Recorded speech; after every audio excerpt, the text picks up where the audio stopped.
All right, so today we are in section 11.8, and this is the big moment when you're finally going to figure out how your calculator computes e to the x. Like, how do I do e to the 5? Because right now you don't know. I mean, you know how to type in your calculator, but you're wondering, how is it that your calculator can do it? Or you may wonder, how does your calculator do cosine of 0.5? Or, well, yeah, or cosine of a lot of different angles, unless it's pi over 6 or pi over 2 or pi over 3, ones that we've derived, or ones that are like combinations of that, like you can kind of find pi over 12 using the difference formulas you can compute. But otherwise, how does your calculator do that?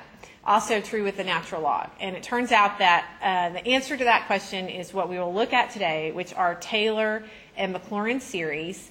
And a Taylor series takes advantage of all of the stuff that we've been working on so far, which is this idea of an interval. Your conference is now over. Goodbye. Where we can take a function that's kind of scary, like e to the x, and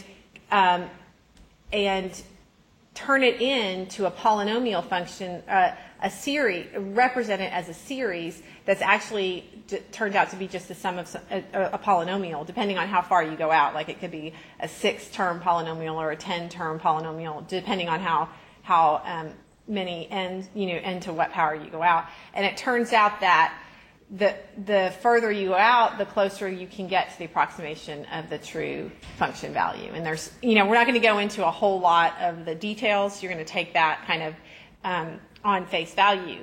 But this idea of the derivatives that we looked at in the last time, that if we have a series, the derivative is just the term-by-term derivatives. That's going to come into play here as we look at the Taylor and the Maclaurin series. So it really takes, when you looked in Cal 1 at linearization and differentials, you may remember, and you remember the mean value theorem, and I mean all of those theorems from Cal 1 come back into play here, and it's really interesting how it all sort of joins together to get to this one really fascinating realization. Okay, so I'm going to the computer, and I'm going to define for you the Taylor series and the Maclaurin series. So if you have a function f with derivatives of all orders throughout some interval containing a as an interior point, so you've practiced finding an interval of convergence. You understand the idea of a series is just like the series before, but it has x's in it, and then you have more than just a power series has an interval of convergence where you could write little, for any of the values within the interval, you could write little you could write little series, like basic series from before. So the Taylor series generated by that function at some point x equals a is going to be f to the k a over k factorial. And notice it's 1 degree. You just times x minus a to the k. So starting at 0. So the first one will be f at a, and then the next one will be f prime. So this k means what derivative it is. So f to the 0 would be the original function evaluated at the point a. And then this is the derivative of the function at the point a times x minus a. This is the second derivative of the function at a divided by 2 factorial times x minus a, and you continue this pattern. The Maclaurin series is a little bit easier because instead of at x equals a, they just have x equals 0. So it's going to be f at 0, f prime at x, f prime at 0 times x. So it doesn't have the x minus a part because they're going to let a equal 0. So otherwise, the Taylor and the Maclaurin series are pretty, not too bad. Okay, now from this series, you can get a Taylor polynomial, which is all you're going to do is just say where you want to stop. So like this is an infinite series because it goes to infinity. A Taylor polynomial will say, all right, let's just go to n. So you keep going in this little pattern until you get to n. Like so the third Taylor polynomial would just have the first, would go, then for any integer n from 0 through n. So it's going to be, the third polynomial is actually going to have 4 terms. It'll be 1, 2, 3, and then with the n, the 3. Okay?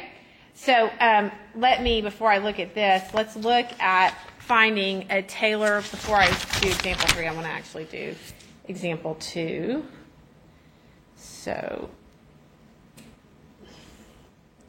let's find, this is my big moment.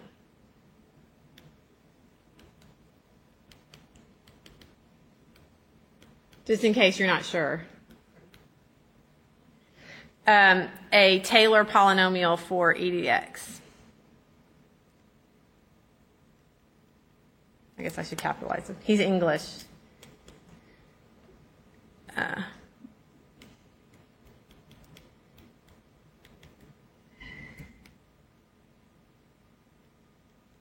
Okay, well, and then we're going to do at x equals 0.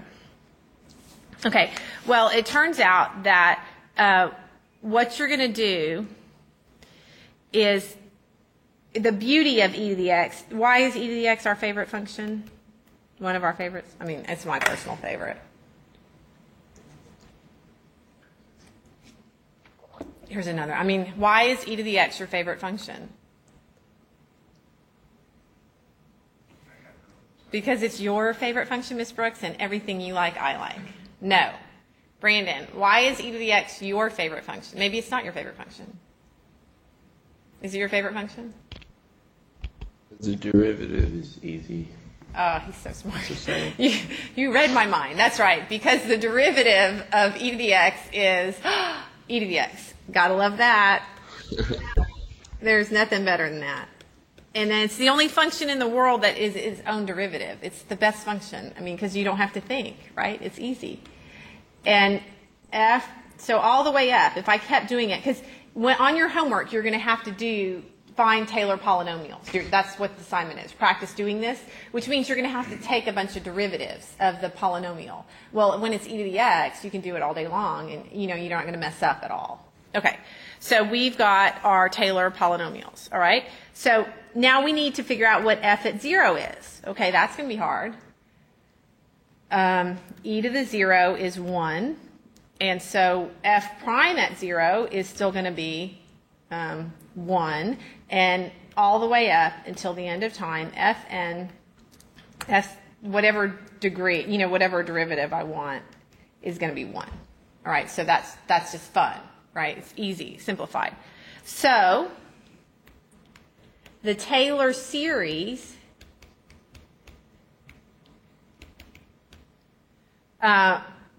for e to the x at x equals 0 is, okay, according to the definition here, what is it? You do f at a, which is going to be f at 0, plus f prime at a, and then, and really we're kind of doing a Maclaurin series because we're doing it at x equals 0, so we don't need that x minus a because our a is 0. So f at 0, f prime at 0, and then f double prime at 0 over 2 factorial with an x squared, and then we just kind of keep going. All right, so I'm just going to plug in this formula. So the Taylor series is going to be f at 0 plus f prime at 0 times x plus f double prime at 0 over 2 factorial times x squared plus, continue that pattern, whatever derivative, f to the nth derivative at 0, x to the n over n factorial, right? That's the Taylor series for e to the x. And so f at 0 we know is 1, and f prime at 0 is also 1, so that's 1 times x. So that's just going to be x plus, this is x squared over 2 factorial, which is just 2, plus, it would be x cubed over 3 factorial if you wanted. Continuing in this pattern, see, this is always 1, so it's x to the n over n factorial, right? So it turns out that it is equal to the series k goes from 0 to infinity of x to the k over k factorial. Okay? Now, does this series converge or diverge? Do you remember? Have we done this one? You think it diverges? I think so.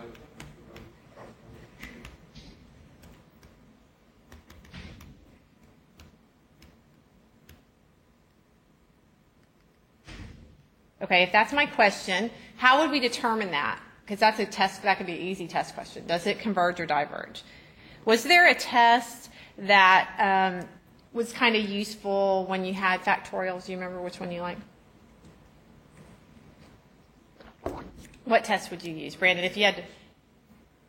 Which one would you? Get some Dr. Pepper or something. What was your yawning? Ratio. Yeah, I would use the ratio. I like the ratio test, right? So let's look at the limit as n goes to infinity of the absolute value of a to the n, a sub n plus 1 over a sub n. Okay, so that's going to be the limit as n goes to infinity of x to the k plus 1 over k plus 1 factorial over x to the k over k factorial, right? Oh, actually, I see what you're saying. We're not going to. And this is going to be the limit as n goes to infinity of x to the k times x over k plus 1 factorial times k factorial over, well, maybe I should use a k. All right, I have to decide on what letter I want. I got too many letters. Sorry.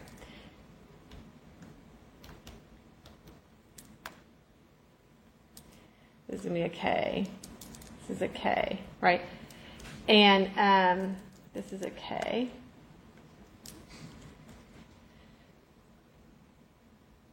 And this is an x to the k, right? And so the k's will cancel, or the x to the k's will cancel. I'm going to have x over k factorial. Okay, what happens here? This becomes, so we just get k plus 1. So this is the limit as k goes to infinity of x over k plus 1, which is going to be equal to what?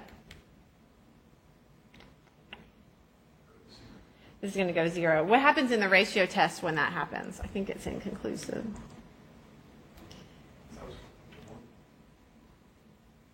Does it have to be less than, what was the rule? I forgot. If you look at your ratio test, yeah, it converges absolutely if L is less than 1, right? Okay, so we're good. So we know, which is less than 1. So this converges for all values of x, right? Are you okay? Okay. So here's the exciting news. All right. We know that this series converges. We use the ratio test to determine it. And the interval of convergence is negative infinity to positive infinity. It's all values of x. It didn't matter what x. We didn't get an interval. We didn't have to, we have to do anything with it. It's going to be, since that equals 0, the interval of convergence is the entire real number line. Now, I will not be, or we might look at in the next section, or you can read in 11.9, but it turns out that this series converges to e to the x. And that's the whole joy of it. This series converges to e to the x. So now we have a way to approximate e to the x.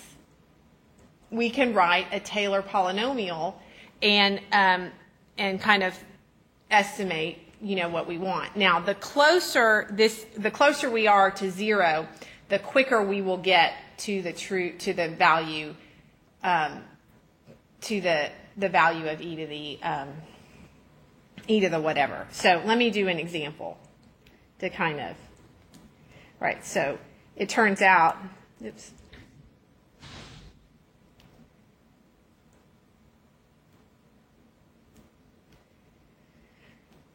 So we learn, how about we just learn, so maybe you will, in section 11.9 that this series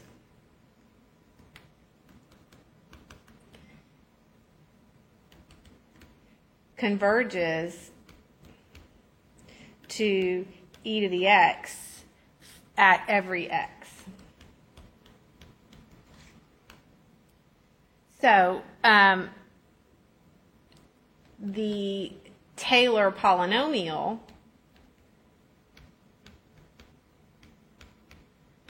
which all you do is you just kind of stop at a particular value, which we say like p sub n of x is just going to be 1 plus x squared over 2 plus continuing on x to the n over n factorial, can be used to approximate e to the x. All right. So if you want to compute, say, e to the 2, right? You want to kind of figure out what that is without your calculator. What that's telling you is that 2 is your x value. And you can use, the more terms you use, the better. So with, say, a fifth, I want to use it, it's not, they call it order, fifth order polynomial with a fifth order Taylor polynomial.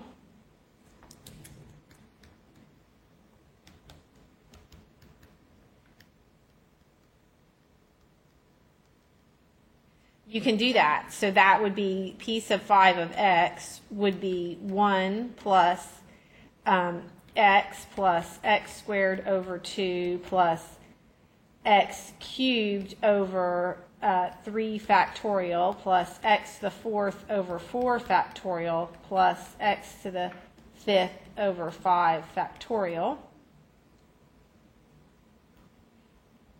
And so the approximation for 2 would be, you'll put 2 in for x, so 1 plus 2 plus 2 squared over 2 plus 2 cubed over 3 factorial plus 2 to the 4th over 4 factorial plus 2 to the 5th over 5 factorial. I'm not saying that this is fun, but I'm saying that you didn't know anything with e, so at least it's better than, than this is what they would do.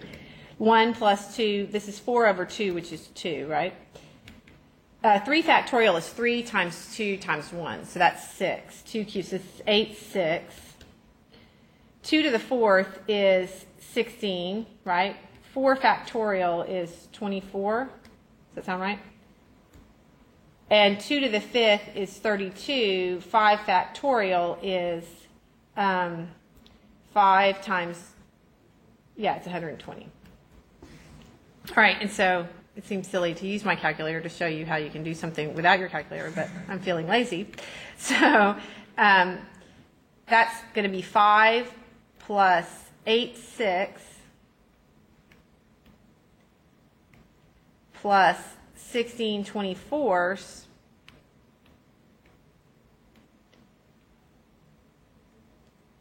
plus 32 over 120.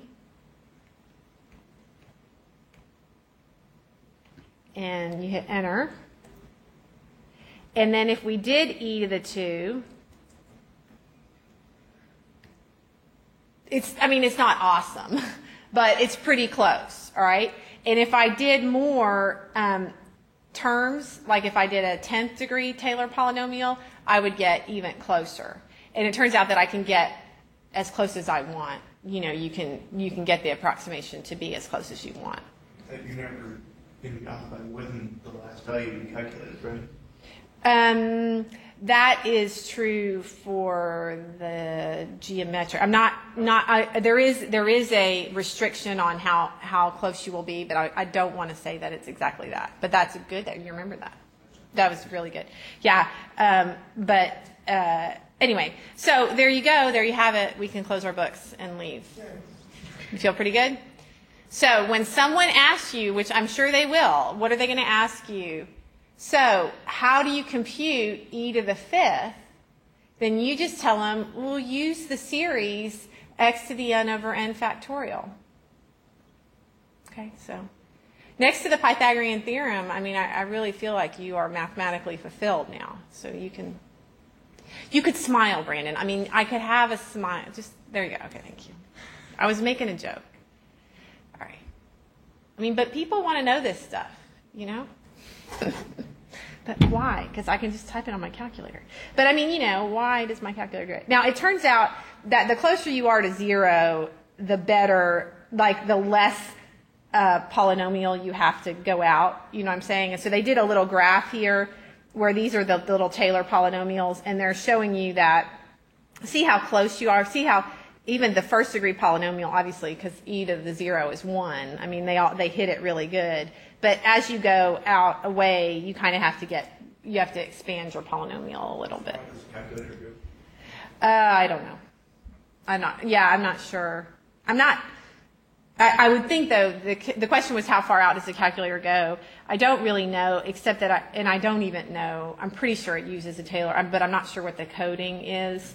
It can compute pretty fast. Like, it can add, divide and like instantaneously. So it could probably go pretty far without having it to make its brain think that much. There's probably a certain accuracy that can do.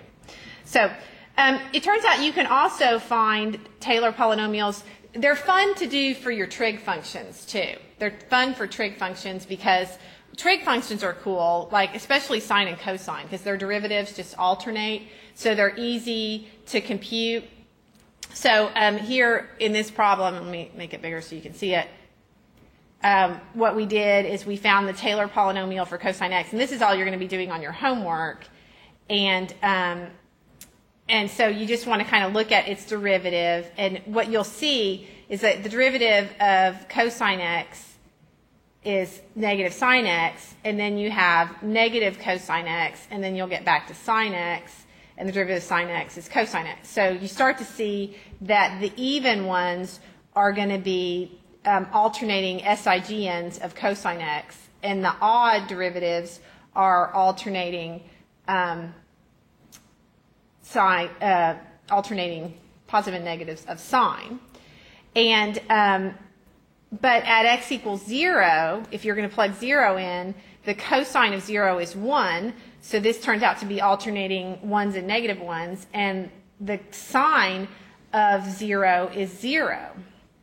So when you look at that pattern, what you're going to see is that whenever this is going to be 0, so you have your first f at 0, but f prime at 0, this is going to fall out. This is going to be 0, and then this is your second derivative of 0 over 2 factorial x squared. That's going to be your negative cosine x, which is actually going to be when you plug in 0, it's going to be negative 1, and then this one is going to fall out, and then so what happens is you get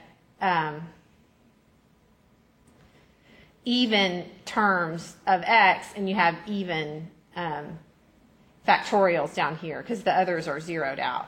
So you have this negative 1 to the k, x to the 2k over 2k factorial.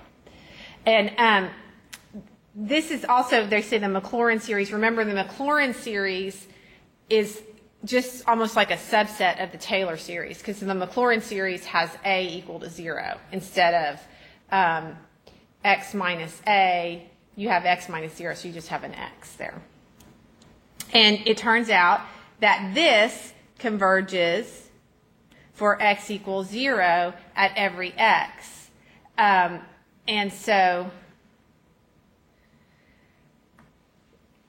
they just kind of show a graph of how good your approximations are as you get larger and larger orders of the polynomial. Okay? So again, and the closer you are to 0, but if you wanted to know like the cosine of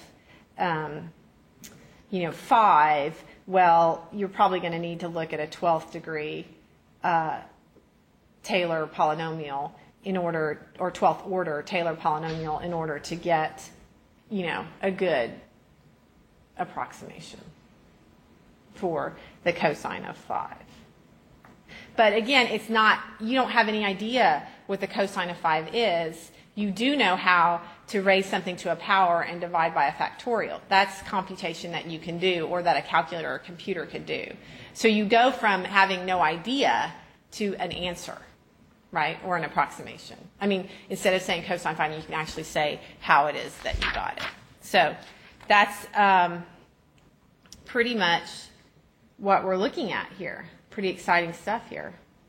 So maybe I should do one of the homework problems so that you get the idea of what you're going to be asked in the homework. Pardon? Yeah, this is going to be on the final, right? So I'll do question 1 on your online homework. It's really not as bad as you thought. All you're going to be doing is practicing getting Taylor polynomials. So you have the definition. It's not that bad. And what I hope you take with you, and we'll look at this just on Friday. I think I'm probably just going to give you there's some known or popular Taylor polynomials that help us estimate e to the x, sine x, cosine x, ln x, and then once we know those, we can get a lot of these functions that are challenging to find otherwise. Okay? So here's an example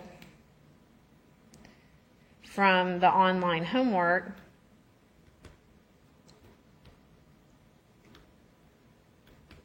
Number 1, it says find the Taylor polynomial. It's kind of a long one. Taylor polynomial of orders 0, 1, 2, and 3 generated by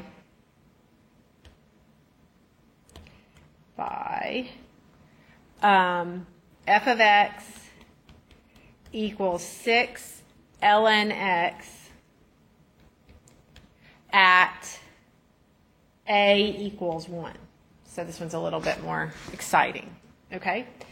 All right, now if you want to go back to the definition of the Taylor polynomial, it was all the way up here. It's f at a plus f prime at x minus a plus f double prime. So this is what we are going to be taking, and I'll shove it down here so we can look at it again without having to.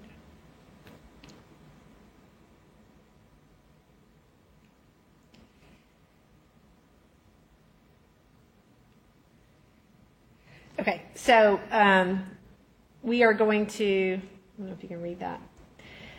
We need to first compute f at a, or let's go ahead and take we're going to need a few derivatives. We're going to need we're going to need 4 derivatives, right? Or no, just 3 derivatives. So let's go ahead and compute those. F at x is equal to 6 ln x. F prime at x is what? Well, that's going to be 6 over x. F double prime at x is going to be what?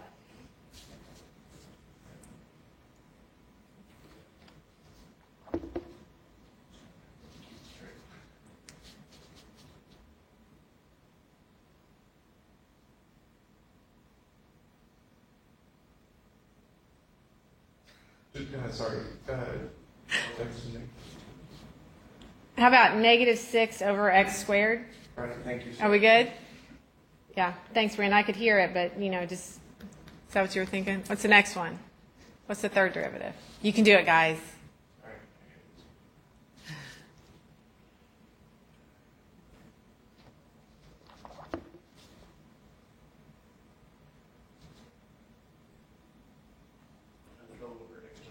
Okay, 12 over x to the third. Are we good? Okay, and so then f at here 1 is going to be, the ln of 1 is 0, so that's going to be 0, right? F prime at 1 is going to be 6. F double prime at 1 is going to be negative 6. And F triple prime at 1 is going to be 12. Everybody okay? I'm just plugging, and that's because they want it at x equals a. And so, see, I have to have, this is my a. For the theorem, I have to have it at a. Okay, so P sub 0 of x is just going to be f at a, which is just, here, it's just going to be 0. It's not very exciting. P1 of x is going to be f at a plus f prime at a times x minus a. So f at a was 0 plus 6 times x minus 1. So 6x minus 6. So it's a linear. And the second one, the second order polynomial, is going to be f at a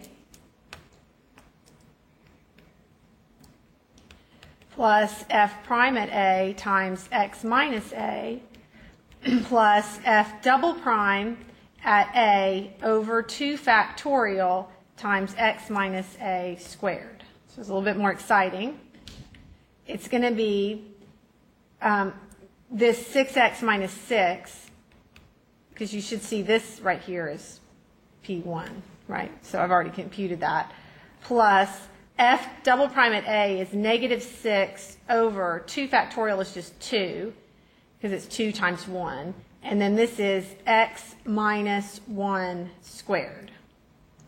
So this is 6x minus 6 minus 3 times, this will be x squared minus 2x plus 1. So this is 6x minus 6 minus 3x squared plus 6x minus 3. I hope I'm not making any mistakes here. Negative 3x squared plus 12x minus 9. If I did my algebra correctly. Do we feel okay? Yeah? Okay, so this first one is 0. The second one is 6x minus 6. And then the third one, oh, it says do not expand. Correct. So use integers or fractions for any numbers in the expression. Okay, so I'm going to think that they want, I'm thinking they want 6, let me try 6x minus 6 minus 3 times x minus 1 squared. They may not even like that. Let me try that. No. It says, although your answer is equal to the correct answer, it's not in the correct form. Okay, so I think what they actually want is for me to leave it like this, at this point, 6 times x minus 1, because they want you to really see, actually, not there, hold on.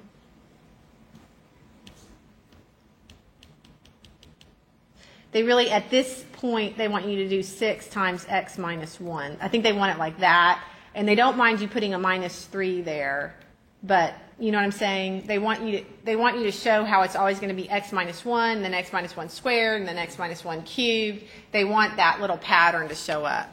So let me check and see if that's what they want, because I missed it on the online homework. I'm guessing that's what they want. So I'm going to do 6 times x minus 1. See if they like that better. Yes, that's what it like. Does that make sense? Okay. So the next one, so we didn't even have to, I did all this for fun. This was all for fun.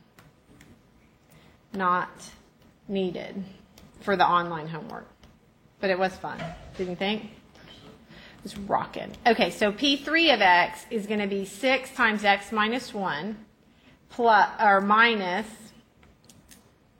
3 times x minus 1 squared, and then the third degree is going to be p to the 3, which is 12 over 3 factorial times, so it's going to be plus, did we get a positive 12? Yeah, plus 12 over 3 factorial times x minus 1 to the third. And all they want us to do is clean this up. 3 factorial is 3 times 2 times 1, so that's 6, so this will be 2. So that's all they want. When I write that in, they want it to be 6 times x minus 1 times, and then minus 3 times x minus 1 squared plus 2 times x minus 1 cubed. Oops. I wasn't paying attention. Okay. Plus 2 times x minus 1 cubed. Nice work. I got a check mark. Okay. All right. And so the whole idea is that perhaps, I don't know this for sure, but I'm thinking probably because they gave us this problem. Since our original function was 6 times the ln of x, maybe 6 times the ln, and our a was 1. If we want to approximate near 1, we can use that Taylor approximation for 6 ln x. Okay, so what I'm saying is, if we pick a value, if we wanted to know, say we want, remember our f of x was 6 ln x. Say we want to know f at 1.1. So we want to know 6 times the ln of 1.1, right? Well, I'm thinking that we'll be able to use this polynomial and get to a certain accuracy of the true value. So that would be 6 times 1.1 minus 1 minus 3 times 1.1 minus 1 squared plus 2 times 1.1 minus 1 cubed. Okay? And so then this is 6 times 0.1 minus 3 times 0.1 squared plus 2 times 0.1 cubed, right?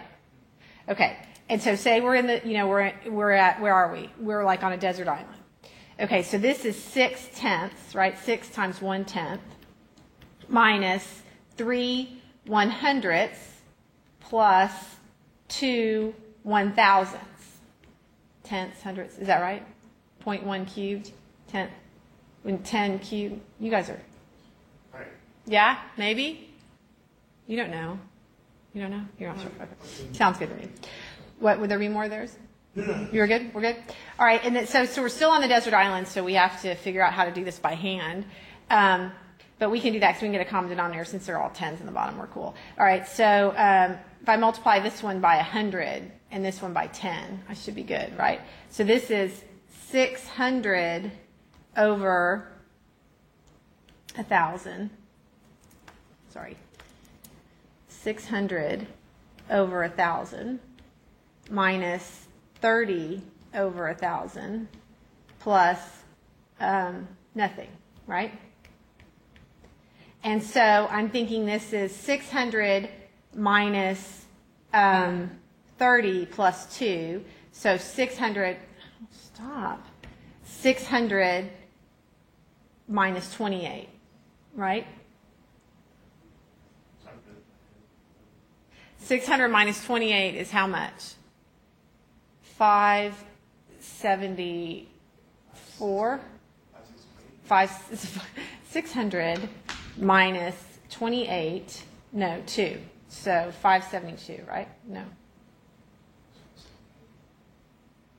God. Good thing we're on a desert island. We have plenty of time. All right. Yeah, 572. So 572 over 1,000. This is going to make my lecture look really bad if I'm not right. Okay, but what I'm guessing is that 572 over 1,000 is reasonably close to 6 times the ln of 1.1. And I'm scared. 6 times the ln of 1.1 is that 572. Hey, that's pretty darn close, actually.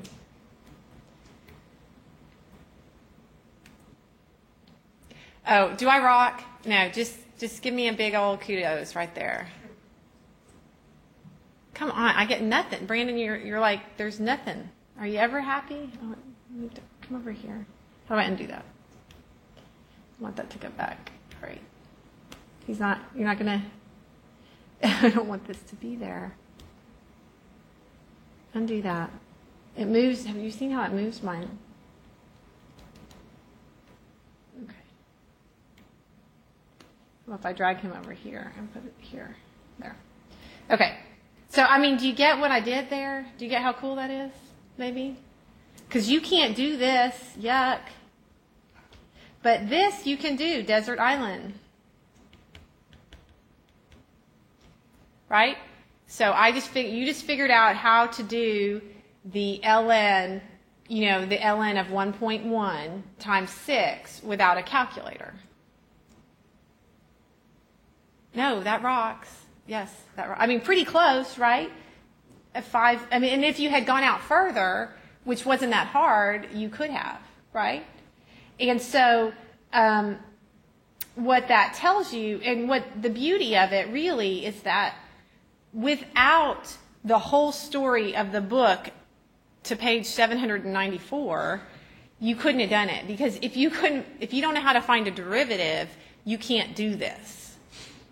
So, because we had to do derivatives, right? So the whole idea, and then, actually though, I can teach a basic person that knows how to calculate a derivative. If they believe everything else, then they can understand how to do this, right? But at the least, you need a derivative. And then you probably want to know, well, does it really converge? And how do I know for sure that this is actually true? And that's why we did all that stuff with series, because we understand that if our series don't converge, then this doesn't work.